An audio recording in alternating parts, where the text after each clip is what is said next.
nos ha hecho más dependientes de la inmediatez e incluso yo diría un poquito más caprichosos a la hora de querer las cosas, ¿no? Tenemos menos paciencia, nos da más miedo la incertidumbre. Yo necesitaba el móvil, yo no lo tenía, yo me agobiaba y lloraba, me frustraba no tener el móvil, no poder hablar, no saber lo que hacían las demás personas. Limita mucho el mundo de crecimiento humano y personal de cualquier persona joven, porque el mundo es algo más de que sea valorado o reconocido en una pantalla. Ellos su negocio lo hacen básicamente a través de nuestros datos. Ellos quieren mirar cómo somos, qué es lo que hacemos y qué cosas nos gustan para poder, con esa información, hacer negocios con anunciantes o con terceros.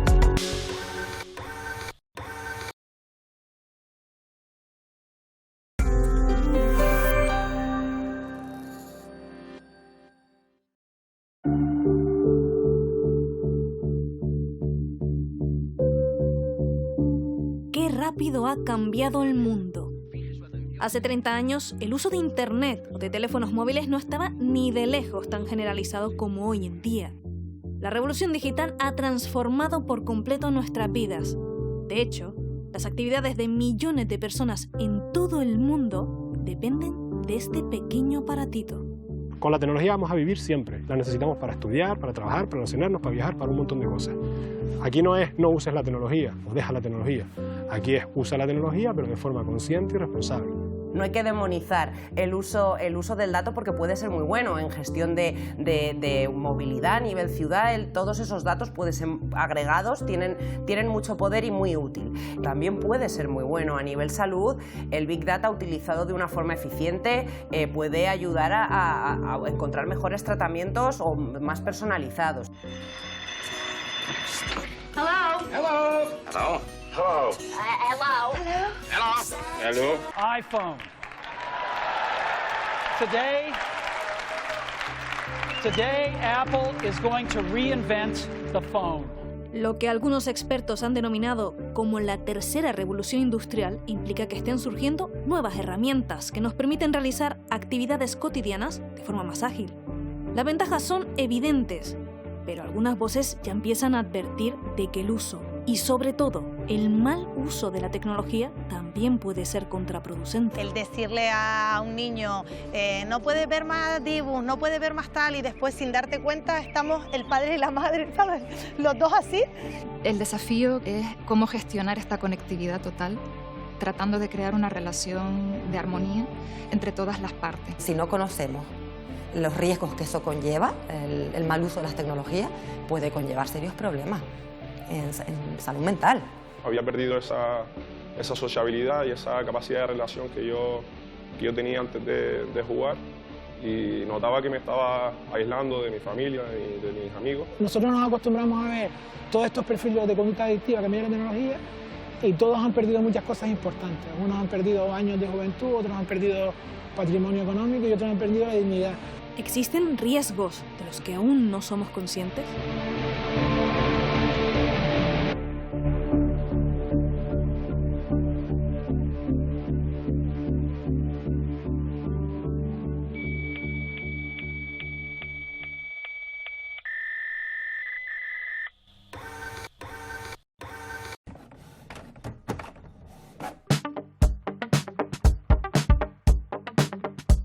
Me dedico al marketing online y la verdad es que me paso la mayor parte del día en Instagram para poder ver qué es lo que está haciendo la competencia y analizar también las tendencias de la sociedad.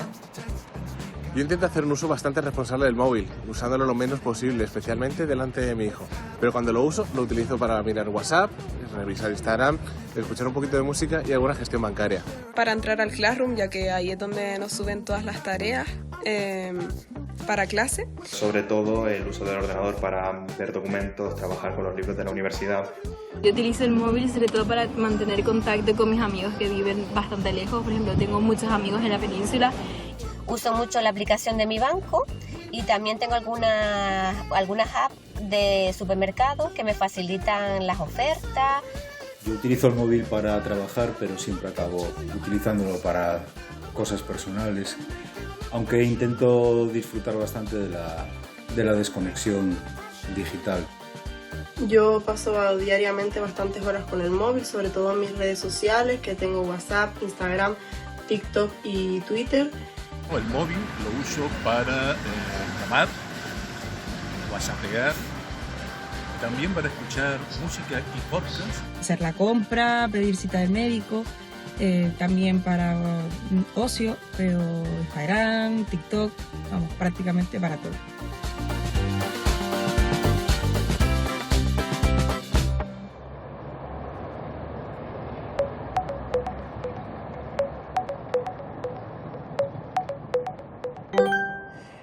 Oye, Juanjo, cada vez dependemos más del teléfono móvil, ¿verdad? Sí, parece que para todo ya cada vez dependemos más. Pero ¿tú crees que habrá algún momento en el que volvamos un poquito hacia atrás y el teléfono lo usemos solo para cosas que sean absolutamente necesarias, o esto ya no tiene marcha atrás? Sí, igual un día de repente usamos el teléfono para hablar por teléfono y nos quedamos con esa función y ya está. Será lo innovador así dentro de 50 años. Bueno, ¿qué te parece si dejamos de hablar por aquí y nos hablamos cara a cara? Yo creo que mejor nos vemos las caras directamente. Venga.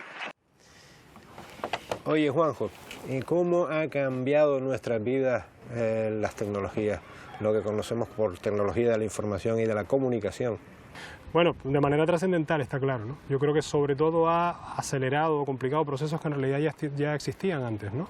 Pero ahora tenemos mucha más capacidad de conexión a multitud de información y actividades que antes podíamos, de manera obligada por la no tecnología que había en aquel momento, desconectar más, ¿no? Ha habido cosas bastante positivas que también nos ha traído a todos los niveles, pero en general, desde el punto de vista negativo, pues nos ha hecho más dependientes de la inmediatez e incluso yo diría un poquito más caprichosos a la hora de querer las cosas, ¿no? Tenemos menos paciencia, nos da más miedo la incertidumbre y nos hemos acostumbrado más a procesos que yo creo que tienen que ver con la propia industria del consumo, donde las cosas las tienes que tener ahora, ya, y enseguida te aburres y tienes que cambiar a otra historia. Y ha cambiado también nuestra forma de relacionarnos, por lo tanto. Claro, ahora tenemos la capacidad de relacionarnos mediatizados por la tecnología, mediados, ¿no? A distancia. Entonces no es lo mismo debatir o discutir o hablar con una persona cara a cara y enfadarte y tener que hablar con ella y ver su reacción, que hacerlo anónimamente a miles de kilómetros de distancia.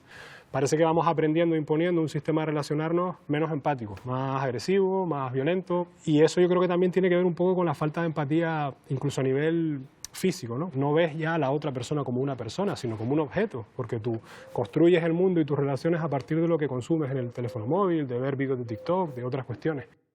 Y al final parece que se nos olvida que estamos hablando de personas, de la vida de gente. Pero incluso nuestra forma de relacionarnos con las personas que conocemos, con las personas cercanas, no las que tenemos a miles de kilómetros de distancia y no son ajenas, sino a cambio también nuestra forma de relacionarnos con nuestro entorno. Sin duda, porque evidentemente esto nos facilita la comunicación y la inmediatez y eso tiene un montón de ventajas, seguro. ¿Qué ocurre? Que claro, nos lo facilita tanto, nos lo pone tan fácil que a veces se nos olvida a lo mejor cuidar más la presencialidad, la visita, el compartir físicamente con otras personas nuestro tiempo. Veamos algunos datos. En España, en cada hogar hay una media de 5 dispositivos con conexión a Internet.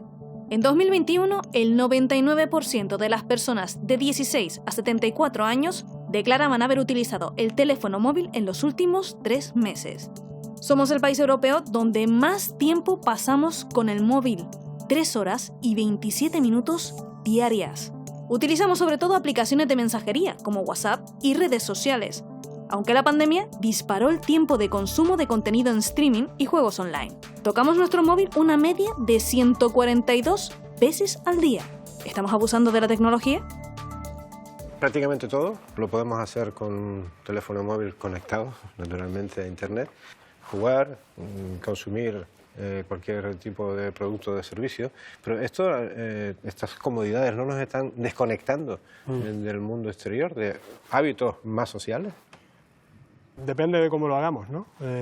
Igual yo no salgo de mi casa, pero estoy todo el día conectado a contenido de otros países, de otras culturas, de otras lenguas, a cosas que están de moda, hablando con gente que está en otros países.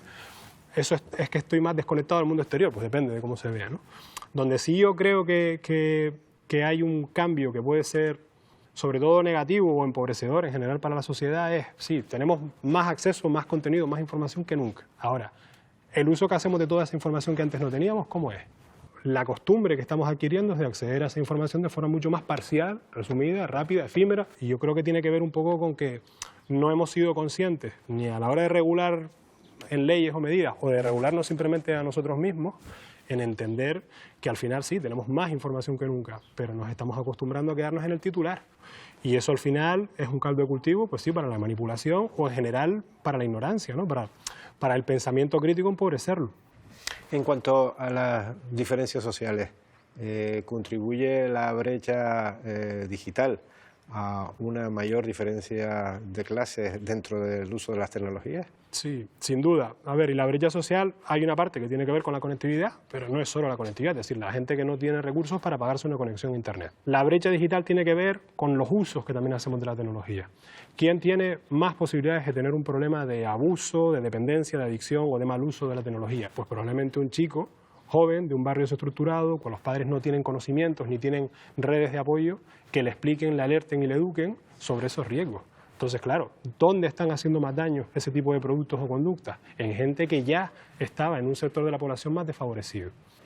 ¿Y tú crees que como sociedad estamos siendo conscientes del tamaño del problema que tú estás describiendo, de la cantidad de consecuencias negativas que trae para todos nosotros el abuso de las tecnologías, de la manera que nos las están inoculando?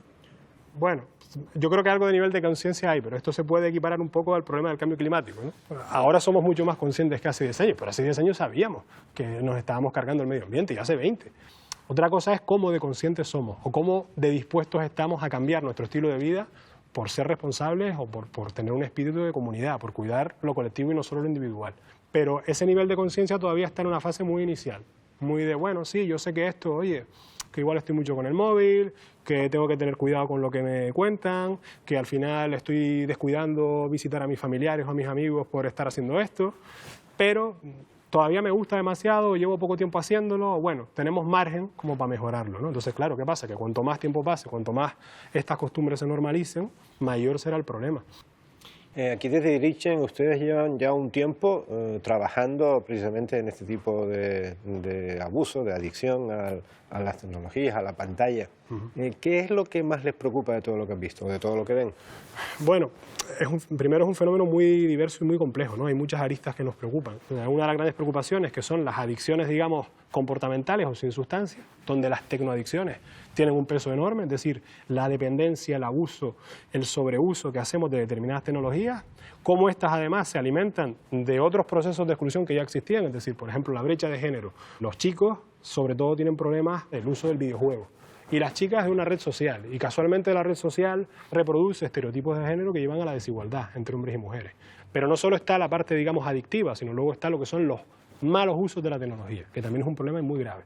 Y luego, sobre todo, la falta de conciencia social que se adhiere a otros problemas como pueden ser la violencia, la desigualdad, la xenofobia, la homofobia. Con la tecnología vamos a vivir siempre. La necesitamos para estudiar, para trabajar, para relacionarnos, para viajar, para un montón de cosas. Aquí no es no uses la tecnología o deja la tecnología. Aquí es usa la tecnología, pero de forma consciente y responsable. ¿Pero estamos siendo responsables con el uso que le damos a la tecnología? Para responder a esta pregunta, pusimos en marcha un experimento propuesto por Irichen, el pantallómetro.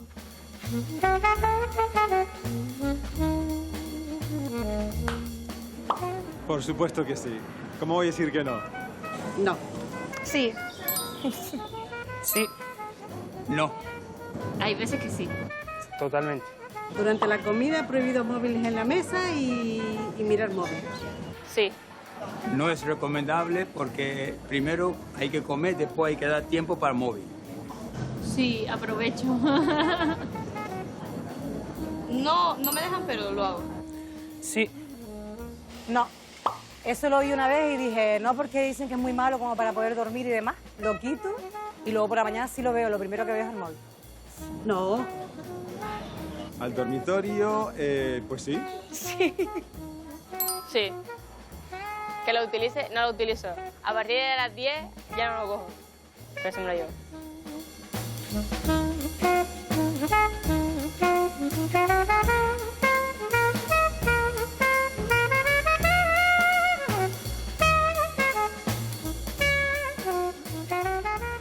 Oye, ¿estamos realmente enganchados a las tecnologías? ¿Somos adictos a las pantallas? Podríamos decir que como sociedad hemos sufrido en los últimos años una sobreexposición tecnológica que ha hecho que los colectivos más vulnerables, colectivos con más dificultades para socializarse estén más expuestos a los riesgos adictivos tecnológicos, con lo cual a nadie se le escapa que sí. Se puede afirmar que como sociedad estamos más en riesgo adictivo tecnológico.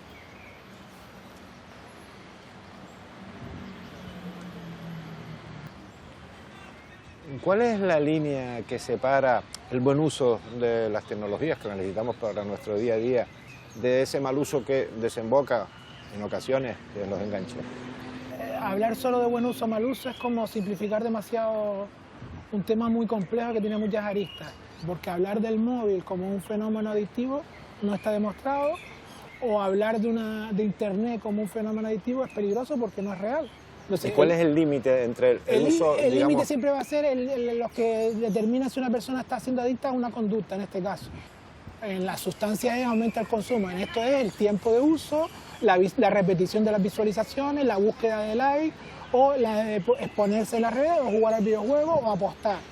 Cuando aumenta eso interfiere con tu vida privada, es decir, te aísla, te cambia el estado de ánimo, altera tu sueño, tu alimentación y tus conductas sociales, te interfiere en el trabajo, en el rendimiento escolar, y además te cambia la personalidad, es decir, te aumentan las conductas irascibles, estás más irritable, y luego te comportas como una persona casi obsesiva, es decir, repites todo el rato los contenidos a los cuales estás adicto, solo piensas en ellos, y has intentado dejarlo y no has podido. Yo te iba a preguntar, ¿cuáles son las consecuencias de la adicción? ¿En qué se traduce una adicción comportamental como esta en la vida cotidiana? A nivel clínico psicológico son personas que empiezan a sufrir síntomas parecidos a la depresión y la ansiedad. Y luego siempre hay un patrón común en la persona, y es que se aísla, se muestra hostil, se siente incomprendido y se siente víctima, y entiende que nadie le puede entender. En casos más extremos de niños jugadores de videojuegos, pues se llegan a poner pañales cuando juegan al videojuego para no levantarse, o comen de encima del teclado o con la consola, o no han ido más a hacer deporte en un año. ¿Cuáles son, dentro de estas adicciones, las más frecuentes según la experiencia que tienen ustedes? Las más estudiadas y las que más consultas tienen en entidades como la nuestra, con diferencia, son los juegos de azar. Pero en segundo lugar, lo que ha cambiado en los últimos años, y sobre todo después de la pandemia y la sobreexposición tecnológica en adolescentes, los videojuegos en varones, y luego ya en tercer lugar las redes sociales. Las compras online y el sexo están ahí alarmando, por ejemplo, al profesorado que nos consulta o a personas que trabajan con jóvenes, pero sigue siendo más marginal como fenómeno. ¿La pandemia empeoró las cosas? No, con una gran diferencia. Lo que hizo fue que el modo sano de socializar del adolescente quedara tremendamente limitado a solo un canal, y de poder hacer deporte, quedar con personas, divertirse en presencial, ha predominado que ahora casi no quieren socializarse por otro medio que no sea el virtual, o que el ocio más conocido y más tal sea conectarse a una partida o hablar a través de las redes en vez de personas. Respecto a las redes sociales, ¿qué explicación psicológica tiene esta adicción, vamos a llamarlo así, a los likes? Bueno, primero que no podemos afirmar de que eso sea a día de hoy una adicción, pero hay un efecto nocivo para la socialización y para el crecimiento de los jóvenes, y es que basas toda tu autoestima y toda tu valía personal en que haya alguien ahí que te dé un reporte inmediato. Limita mucho el mundo de crecimiento humano y personal de cualquier persona joven, porque el mundo es algo más de que sea valorado o reconocido en una pantalla. Hay otras cosas como el esfuerzo, simplemente el decir lo que crees, el pelear por los sueños. Hay cosas que no son tangibles que también son válidas. ¿Cómo se engancha, por ejemplo, a un fenómeno como el de los videojuegos? Los videojuegos generan una gran adicción, pero siempre se dan en una esfera privada. Con lo cual, si un joven está en casa, en la habitación, con los cascos, la silla gamer, jugando un montón de horas, pero el chico es bueno, no molesta, va a clase sus horas y no molesta a los hermanos, casi nadie va a poner grito en el cielo hasta 6 años después. Y además, como los chicos lo explican, como que ha subido en el ranking, quiere dedicarse a eso, y además ahora hay carreras de programación de videojuegos, y el argumento no, pues ha ido calando como que, bueno, él es así, le gustan los videojuegos, y tarda mucho más la familia en determinar que tiene un problema. ¿Y es la adicción a los videojuegos la más peligrosa socialmente por los efectos, algunos violentos incluso, que genera? No sabría decir si hay una más peligrosa que otra. Nosotros nos acostumbramos a ver todos estos perfiles de conducta adictiva que mide la tecnología y todos han perdido muchas cosas importantes. Unos han perdido años de juventud, otros han perdido patrimonio económico y otros han perdido la dignidad. Sí es verdad que hay una industria más inteligente detrás. Muy inteligente porque sabe captar mejor. Y se adapta a todo tipo de público. Y lo hace también que incluye dentro del videojuego la lógica del juego de apuestas. E incluso dentro del videojuego se adapta a las clases sociales, a todos los perfiles, como hizo en su día en la industria de las adicciones con sustancias, que hay drogas para clases bajas, hay drogas para clases altas, exactamente igual. ¿Existe algún tipo de recomendación o un catálogo de recomendaciones para esquivar, engancharnos, para esquivar las adicciones a estas aplicaciones? Hay recomendaciones que todos podemos entender, como regular el uso, está en fomentar el deporte saludable, la comunicación, pero luego, ¿qué hemos hecho después de la pandemia a nivel estructural? Cuando la oferta de ocio objetivamente ha disminuido, y de cultura y de socialización. ¿Eso significa que no existe una preocupación oficial por resolver estos problemas? La prevención, que es el gran reto, está muy mal financiada, muy mal acompañada. Yo veo que hay buenas intenciones, pero no se dota de ficha presupuestaria para que luego eso se ejecute. Lo de siempre. ¿Nos presentas a personas con problemas de adicciones tecnológicas que trabajen con ustedes en la Fundación? Sí, sí, por supuesto. Ellos están esperando y con ganas de contar su experiencia. Perfecto, vamos para allá.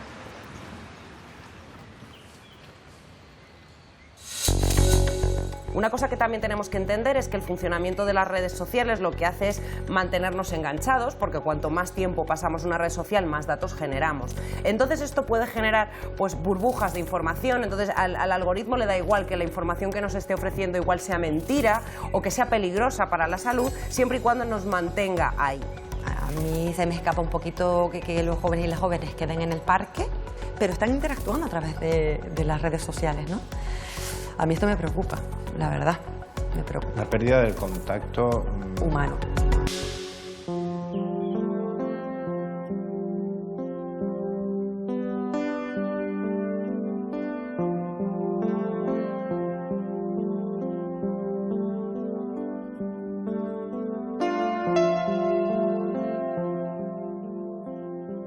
Bueno, estamos en el Centro Aluesa de Fundación ASIS, donde tenemos a 3 personas que nos van a ayudar a acercarnos a las experiencias que viven las personas adictas a las tecnologías de alguna de sus variables. Está Irene con nosotros, está Sandra y está José. Los 3 son nombres ficticios porque ellos han preferido dar sus testimonios, pero no identificarse plenamente. Sandra, empezamos por ti. ¿Cuál fue tu adicción? Me enganché al bingo online. Yo no podía salir porque económicamente no me lo podía permitir. Mis hijos estaban estudiando, yo me había quedado en el paro. Y entonces, pues la forma de estar entretenida era jugar por internet. Antes de engancharte al bingo online, ¿acudías asiduamente al bingo presencial? No, no me gustaba, me aburría. O sea, ¿nunca fuiste adicta al juego? No. Hasta que fuiste adicta al juego tecnológico. Exacto. Qué curioso. Pero porque el móvil nos engancha necesariamente, ¿por qué? Lo que aporta el juego online puede ser el secretismo, ¿no? En mi caso, a mí me daba mucho reparo que alguien me viera entrar y salir siempre de un local de apuestas, ¿no? Entonces el secretismo y el ocultismo ese que te permite realizar esas actividades de manera online y que engancha mucho más que lo que es el juego presencial. José, ¿cuál ha sido tu relación con las tecnologías y cuál es el motivo de que hayas acudido a ASIS? Pues hace unos 13 años, con un grupo de amigos comencé a jugar al póker online y después, por mi afición al deporte, me adentré en el mundo de las apuestas deportivas y descubrí que era un lugar en el que, desde mi ignorancia, pues consideraba que iba a poder conseguir ese dinero rápido que todos buscamos en el juego. Y a partir de ahí pues ya fueron pues cerca de 9 años seguidos, con algunos parones, pero sí es verdad que mi problema fue un poco más social y personal, ¿no? Había perdido esa sociabilidad y esa capacidad de relación que yo tenía antes de jugar y notaba que me estaba aislando de mi familia, de mis amigos. ¿Porque estabas demasiado tiempo enganchado al juego? Sí. Irene, en tu caso, eres la más joven del grupo. Es con las tecnologías y con las compras. ¿Y con las compras, a qué te refieres? A que soy adicta a la ropa. ¿A la ropa? Tengo una adicción con comprar mucha ropa. Tengo, pero quiero más y más. Y si no lo tengo, pues me empiezo a obviar. ¿Y con las redes sociales, por ejemplo Instagram, cómo la manejas esa? Pues antes sí es verdad que estaba todo el día con el móvil, me aislaba de todo el mundo. Estaba yo sola, a lo mejor estábamos en mi casa, mi madre, mi familia y todos en el salón viendo una película y yo en mi habitación con el móvil siempre. ¿Cómo diste el paso para venirte aquí a ATSI? Porque yo entré en un centro y en el centro me lo notaron, que yo necesitaba el móvil, yo no lo tenía, yo me agobiaba, lloraba, me frustraba no tener el móvil, no poder hablar, no saber lo que hacían las demás personas. ¿Y la ropa que tienes tantas ganas de comprar siempre es por estar guapa para hacerte fotos y subirlas a las historias de Instagram? Sí. ¿Porque consigues más likes así? Depende de lo que te pongas o no, porque a lo mejor no vas a conseguir los mismos likes con una foto en bañador que con ropa entera que te tape todo. ¿Cuánto tiempo dedicas a esa actividad fotográfica, de subirte fotos tuyas, retocarlas, etcétera? Pues si voy a sitios a sacarme fotos, pues casi todo el día. No, es que a veces ni paso tiempo con mi familia ni nada por sacarme fotos, subir fotos, retocarlas. ¿Cuánto tiempo más o menos le dedicas al móvil? Depende de cada aplicación, uso cierto tiempo. El sábado me pegué 5 horas usando Instagram y TikTok y eso. ¿Antes era más? Sí. Mucho. ¿Cuánto? Todo el día. Uf. ¿Tú quieres añadir algo, José? A mí me afecta mucho las redes sociales, con las que no tuve ningún problema de adicción, pero sí notaba que lo que me provocaba era una falta de autoestima tremenda a la hora de... ¿Las redes sociales? Tema, sí. ¿De qué manera les condiciona a ustedes tener la tecnología a través del móvil, la tableta o un ordenador tan a mano siempre, sobre todo el móvil? A ver, es que el móvil tiene su parte buena y tiene su parte mala. ¿Has tenido la tentación de volver? Es decir, ¿te siguen llegando, cuando te aparece un anuncio en Facebook o cualquier cosa, no quieres volver a pinchar? ¿No echas de menos el juego? No.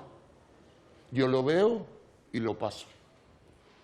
Me he gastado lo que tenía, lo que no tenía, me he metido a microcrédito, hasta que vi que esto no es lo que yo quería para mí, que me estaba trayendo una serie de cosas que no... Cuando dices hasta que vi, Sí. ¿qué punto es ese? ¿En punto qué momento el te das que- cuenta? En el que no llego a final de mes porque me he gastado el dinero en jugar. ¿Y pediste ayuda? Sí, el primer apoyo fue de mis hijos, buscamos por internet hasta que dimos con el Centro Aluesa y comencé a venir. Las primeras visitas pues muy duras porque tuve que reconocer muchas cosas. Yo ahora estoy bien, estoy perfectamente, no tengo ningún problema, no tengo la adicción, no tengo ansiedad por jugar. ¿Te cambia la vida salirte de esa adicción? Sí. ¿Cómo? Haces más vida, más social, estás más con tu familia, pasas más tiempos con ellos, aunque no te vas a dar cuenta por ti mismo que estás a veces enganchado a una cosa hasta que no pase mucho tiempo.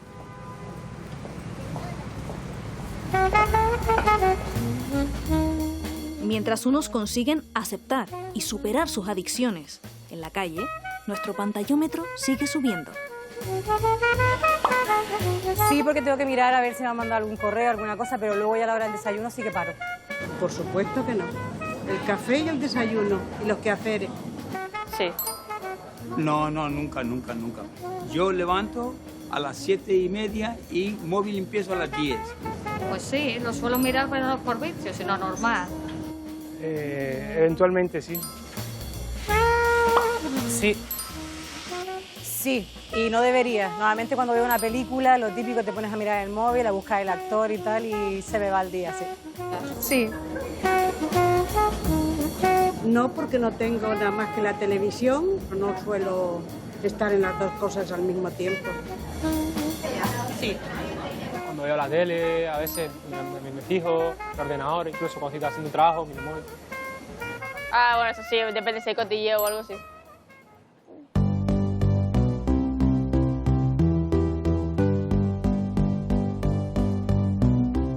Pero no solo utilizamos la tecnología para el ocio y el tiempo libre. Muchas personas dependen de estos dispositivos para desarrollar su trabajo. De hecho, en algunos entornos laborales, la conectividad permanente es casi un requisito. Pero ¿cómo afecta esto a la calidad de vida de las personas trabajadoras?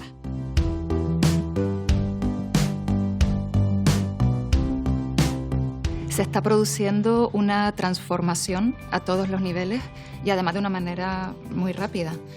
El desafío quizás en este sentido es cómo gestionar esta conectividad total, tratando de crear una relación de armonía entre todas las partes, ¿no?, que componen el sistema. El mal uso o el abuso de las nuevas tecnologías puede llevar a las personas a un incremento de su nivel de estrés, que en este caso se denomina tecnoestrés.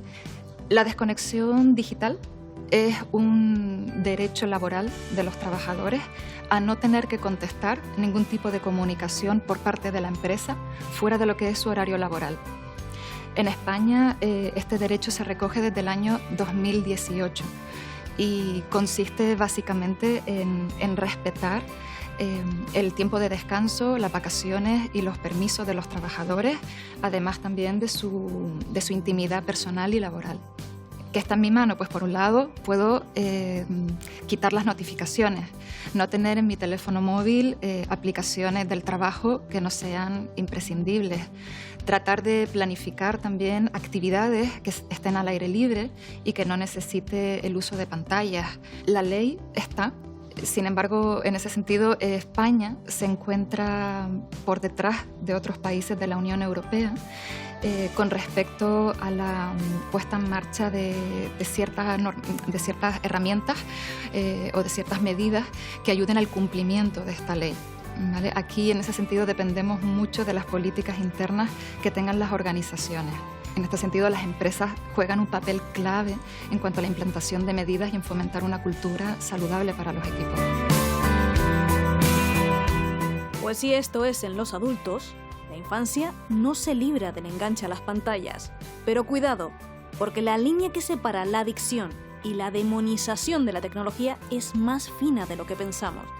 Volvemos a Irichen para hablar con Natalia Robaina, experta en el campo de la juventud.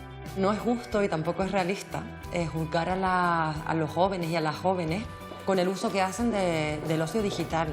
Antes no nos enganchábamos porque no existían las tecnologías. El comparar tiempos históricos no tiene ningún sentido para criticar o cuestionar los tiempos reales. Estamos en una era tecnológica y eso es inevitable. Tendríamos primero que concienciar y responsabilizar a los adultos y a las adultas y a lo que tiene que ver todo el sistema en general con respecto al uso de las tecnologías. No considero que el ocio digital sea negativo ni sea perjudicial, para nada. Todo lo contrario, es positivo porque promueve un aprendizaje muy rico. Lo que sí que hay que tener en cuenta es el tiempo de uso de pantalla, los contenidos y los tiempos, las edades adecuadas para usar las pantallas. ¿A partir de qué momento la sociedad empieza a ser consciente de que esto de las tecnologías es un verdadero problema? Vamos a ver, las tecnologías tienen tanto sus ventajas como sus desventajas. Sin duda. En la actualidad ahora se empieza a visibilizar las consecuencias de ese mal uso de las tecnologías y dónde se ve. En los niños, en las niñas y en la juventud del momento presente. Pero esto ya lleva germinándose desde hace ya bastantes años. Desde hace una década, 15 años aproximadamente. ¿Y cómo utiliza la gente joven, las personas jóvenes, las tecnologías para relacionarse? Pues las utilizan de muchísimas maneras, pero sobre todo lo que tiene que ver con WhatsApp, las mensajerías de mensajes instantáneos, TikTok, el Instagram, con los chats de Instagram, socializan e interactúan digitalmente. Tiene ventajas porque genera un contacto inmediato, que haya o incluso que haya una mayor probabilidad para interactuar o conocer gente, ¿vale? Y eso a los jóvenes y a las jóvenes les encanta. Pero a ver el pero. Carece de lo que son los elementos de un proceso de desarrollo social normalizado, es decir, ya no hay establecimiento ocular tan importante en lo que tiene que ver en el proceso de socialización e interacción social. No hay un lenguaje no verbal, eso no está en las formas de interacción digital. A mí se me escapa un poquito que los jóvenes y las jóvenes queden en el parque, pero están interactuando a través de las redes sociales, ¿no? A mí esto me preocupa, la verdad, me preocupa. La pérdida del contacto humano. ¿A partir de qué momento hay que sospechar de que una persona menor o un adolescente está enganchada a las tecnologías, a una pantalla? Vale, pues mira, se puede empezar a ver conductas que hacen sospechar de que algo está pasando, ¿no? Pues puede darse aislamiento, retraimiento social, cambios de humor, más agresividad, más suspicacia, ¿no? Súper importante, empiezan a perder interés por actividades que antes generaban satisfacción, mayor absentismo escolar, problemas en el sueño, porque ya no, o sea, se quedan hasta las 1000, por ejemplo, con las tecnologías, ya no se levantan con mal humor, incluso cambian los patrones de la alimentación. Realmente cuando empieza a haber un enganche, se empieza a ver sobre todo en lo que tiene que ver con los hábitos del día a día. Si no conocemos los riesgos que eso conlleva, el mal uso de las tecnologías, puede conllevar serios problemas en salud mental. Te voy a poner un vídeo que hemos hecho con unos padres verdaderamente jóvenes que opinan sobre esta cuestión. Es limitar directamente, prohibir. No prohibir, porque si prohíbe le da más ganas, pero claro. Sí hacerle entender. La prohibición al final les lleva más a querer consumir más. Hacerlo más. Sí. Nos dimos cuenta del enganche que le creaban lo que es la tablet. Es decir, ella estaba viendo el youtuber o el dibujo del momento y por el lateral salían otras imágenes de otras cosas que quería ver. Entonces, el enganche cuando teníamos que pedir que parara de ver los dibujos era mucho mayor. El problema que traía eso era que al final no se centraba en nada, o sea, no veía nada en concreto. Sí. Veía un poco de una cosa, un poco de otra, pero no... Porque es como un estímulo muy inmediato y no les da tiempo a ellos tampoco reflexionar sobre las cosas, tener vivencias. Yo me informé bastante sobre eso, sobre el uso de las pantallas, cuándo podía empezar y de qué manera. Y es verdad que todo se te va al garete. Sí, lo intentas y cuando ves que es muy fácil darles unos dibujos y que puedas poner lavadora, cocinar. Es que es la comodidad. No siempre hay conflictos, pero sí que los hay, ocasionalmente los hay. Sí, sobre todo eso, cuando dices, ya está, hasta aquí. Es una fuente de conflicto el decir, se acabó. No, un poco más, siempre quieren más. Bueno, cuando yo puedo estar con él en casa y él con la tablet y yo con el móvil y decirle, deja la tablet y yo seguir con el móvil. Y decirme, igual. Déjalo tú también. Digo, venga, sí, tienes razón. El decirle a un niño, no puedes ver más dibujos, no puedes ver más tal, y después sin darte cuenta estamos el padre y la madre, ¿sabes? Los dos así. Todavía no he hecho uso de los controles parentales. Tengo que empezar a hacerlo porque, claro, ahora ya el mayor empezará a demandar otro tipo de cosas y tendré que ponerlo, vamos. O sea, actualmente no, pero en el futuro es algo que sí que me preocupa dónde acceda, dónde se pueda meter, qué redes sociales que pueda ver, que no pueda ver, todo ese tipo de cosas. Poder saber cómo decirle que sí, que las redes sí, pero hasta un límite, ¿no? De poder contar tu día a día, pero hasta un punto. Pero estamos en la era de la tecnología y de internet y es normal, es la época que le han tocado vivir, la época de digital. Hombre, ya, pero ahí es donde estamos nosotros, ¿no? Para poner los pies en la tierra y decir, claro. Oye, no, hay otras cosas, hay que disfrutar de los pajaritos, del cielo, hay que mirar para arriba, no estar mirando para abajo todo el rato, ¿no? Lo único que podemos hacer es educarlo de la mejor manera posible, ¿sabes? Informarle todo lo posible también y ya cuando él llegue a una edad él va a tener que decidir también. Y intentar nosotros también poner un poquito de control ahí. Estas familias están concienciadas. Sí. ¿No es lo más habitual? Esta preocupación, esta concienciación. Sí, claro, las preocupaciones. Sí, están. Entiendo que hay que limitar, pero ¿cómo? ¿Cómo limitar esto? Vale, si me lo permite voy a dar una serie de claves. Que no hay que cumplirlas a rajatabla, pero sí que sean orientativas. Entre 0 y 2 años no se recomiendan el uso de pantallas. Entre los 3 y los 5 años pues se les puede dejar Peppa Pig media hora. De 5 a 7 pues a lo mejor una media hora y 1 hora al día, siempre con supervisión, ¿vale? A partir de los 12 años hasta los 15, que ya empiezan a estar con redes sociales o videojuegos, y ahí sí que es verdad que es importante que sean supervisados por adultos, que sea 1 hora, como mucho, al día. Y a partir de los 16, ya ojo, el consumo apropiado son 2 horas al día. 2 horas diarias. 2 horas. 2 horas, en lo que tiene que ver con ocio digital. Y también una serie de pautas convivenciales, ¿no? En cuanto a la convivencia con jóvenes. En momentos de comida, pantallas fuera. Luego, por la noche, pantallas fuera. En los momentos de descanso, pantallas fuera de los dormitorios. Y luego, además, que todo lo que tiene que ver con uso de ordenadores, ¿vale? O pantallas, que sea siempre en espacios comunes. Siempre, no en los dormitorios de los chicos o de las chicas. Jamás. La prensa más influyente norteamericana ha publicado diversos reportajes en los que se explica cómo los grandes gurús de las tecnologías no es que hagan para sus hijos e hijas un uso más racional de lo que ellos inventan, es que lo prohíben taxativamente.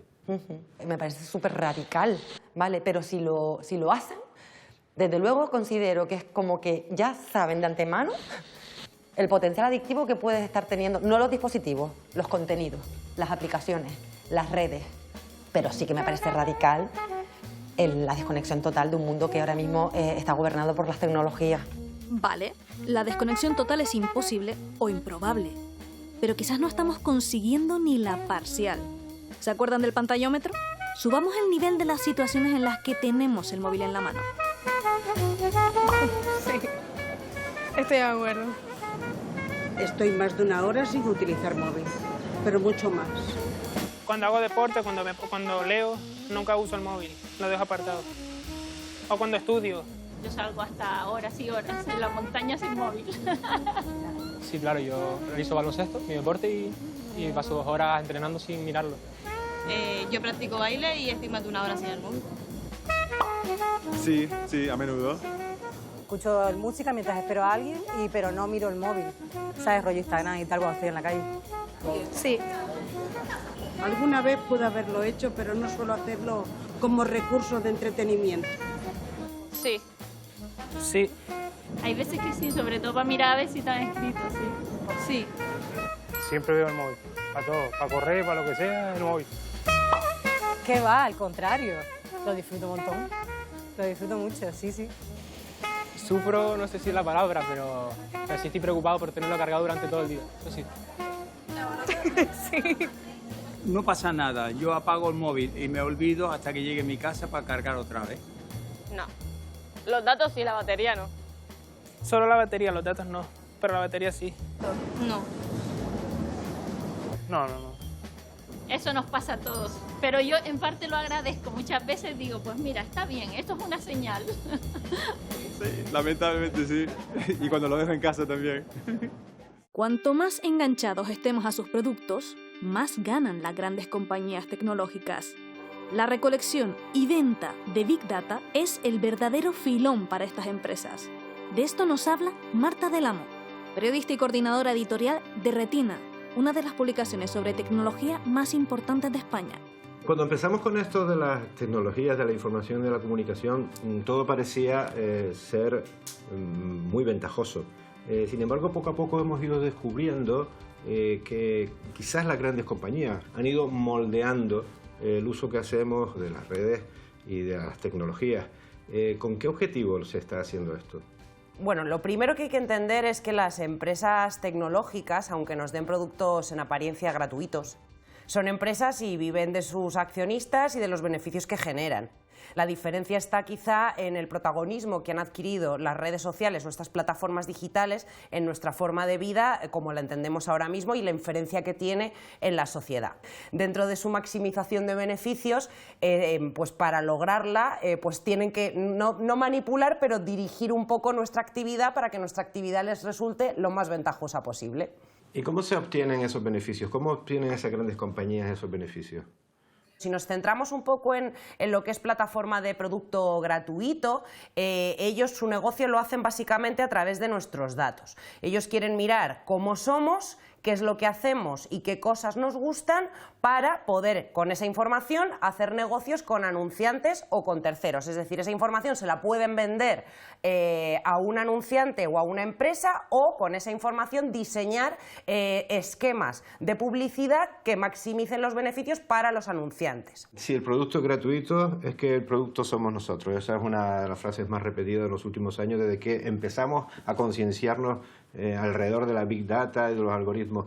¿Qué podemos hacer los usuarios para contrarrestar, si es que se puede de algún modo, esa utilización, digamos, perversa de nuestros datos, de nuestra vida? El uso de los datos puede ser perverso o también puede ser muy bueno. A nivel salud, el Big Data utilizado de una forma eficiente puede ayudar a encontrar mejores tratamientos o más personalizados. El tema es cuando nos persiguen como usuarios y digamos, lo venden sin permiso y sobre todo cuando no sabemos lo que están haciendo con nuestros datos y somos susceptibles a ser manipulados, por decirlo de alguna manera. Una cosa que también tenemos que entender es que el funcionamiento de las redes sociales lo que hace es mantenernos enganchados, porque cuanto más tiempo pasamos en una red social, más datos generamos. Entonces esto puede generar pues burbujas de información, entonces al algoritmo le da igual que la información que nos esté ofreciendo igual sea mentira o que sea peligrosa para la salud, siempre y cuando nos mantenga ahí. ¿Cómo crees que lo consiguen? ¿Cuáles son las estrategias que utilizan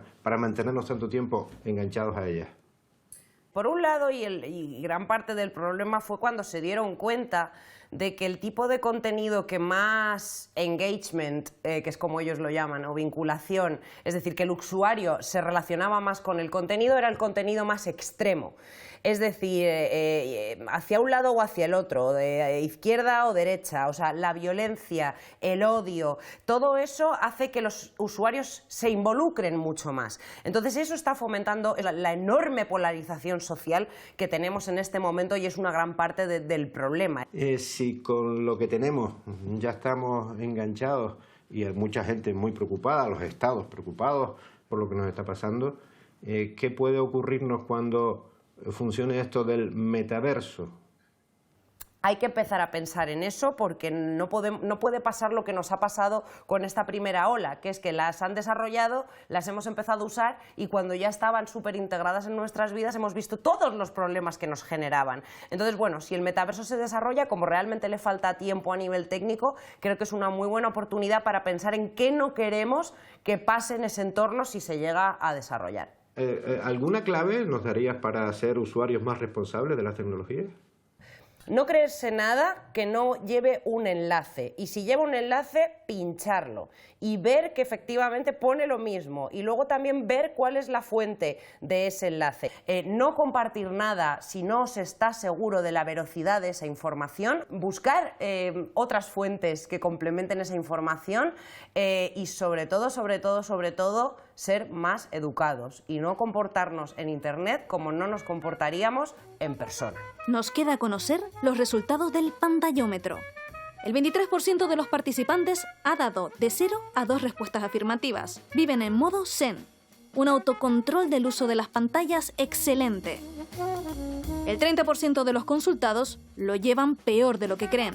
Y un abrumador 47%, casi la mitad, se perdieron hace tiempo. Lo que merece una reflexión sobre su relación con el móvil y sus tiempos de desconexión. No soy un enganchado perdido. No lo imaginaba. Muchas gracias. Es que soy un poco boomer. Las cosas como son.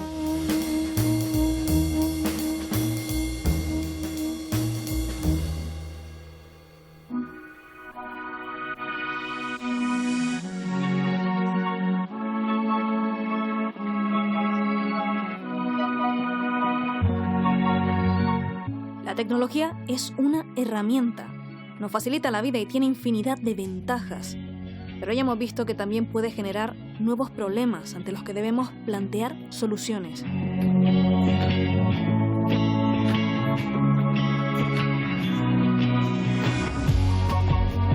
Aunque las grandes empresas tecnológicas se empeñen en diseñar dispositivos y aplicaciones para mantenernos enganchados, su uso y mal uso depende de las personas.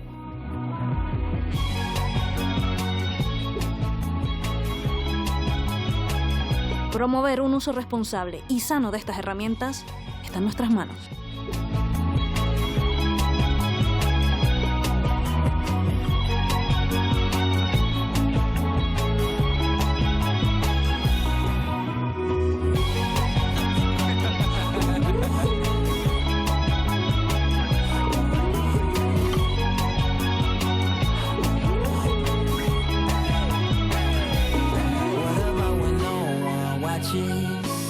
Do you like yourself when you don't have your your phone, will you still pretend you're happy? What you gonna do when your followers gone, when your followers gone?